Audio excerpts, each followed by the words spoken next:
Because I know coming in high school as a freshman, it's kind of hard. It's like you're trying to feel your way through and understand, like, oh, wait, what about this happens to me? You have, like, me as a junior, 3 years of experience in high school. I can tell you, like, a little bit about the situation and what you should do and what you shouldn't do. And classroom sessions helps you ask those questions, so when we come, you can ask them.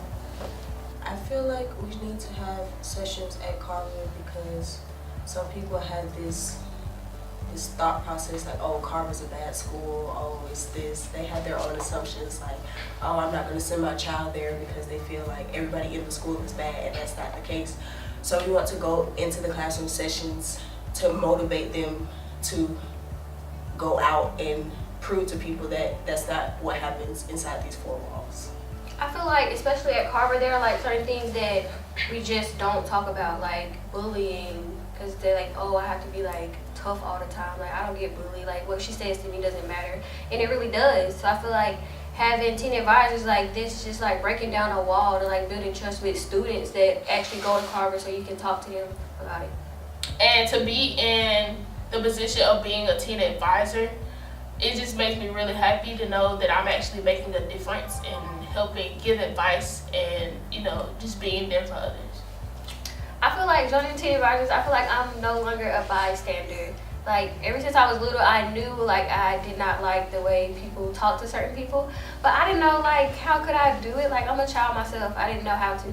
But joining teen advisors, like, now I know how to. I joined teen advisors because when I was a freshman, I just thought I was the most stressed out person in the whole wide world. And every time teen advisors came in, I would like be really, really happy, not because, I didn't really want to go to PE, but because they were like very helpful, like they were soothing, and they gave me really great advice, and I used it and I benefited from it, and I like that I'm able to do that for them. And I also like that I'm able to teach them how not to abide by the stereotypes that are associated with the students at this school. It makes me feel good about myself, and I also listen to what we're talking about, and I learn from that as well. And so I feel like I'm doing myself something good, as well as inspiring these ninth graders, as I was just in their shoes last year, and I'm talking to them about stuff that I went through and stuff like that.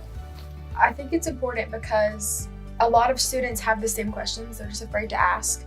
And so we see a lot of students like really, really open up and just show like their true self, and just they give us a lot of time to get to know them more personally, and they just take the time out of their day to open up to us and let us see like the problems they're facing, so that we can help them and encourage them through it, because a lot of us have gone through it too. And so it gives us this strong connection with the freshmen. I've seen freshmen that come up to me now and tell me I was really hurting, and what you said really changed the way that I looked at myself and other people. And to me, that's like the greatest accomplishment. Sometimes when I walk out of a classroom session, I feel very heavy, just because some of the topics that we do talk about, the students open up a lot, more than you would think. And it's really, I do feel heavy, but it's also a really big honor, because somewhere in the Bible it talks about carrying one another's burdens and taking that to Jesus. And so it's really cool that we get to go into the classroom and be a light there. It's so cool. I love being a teen advisor.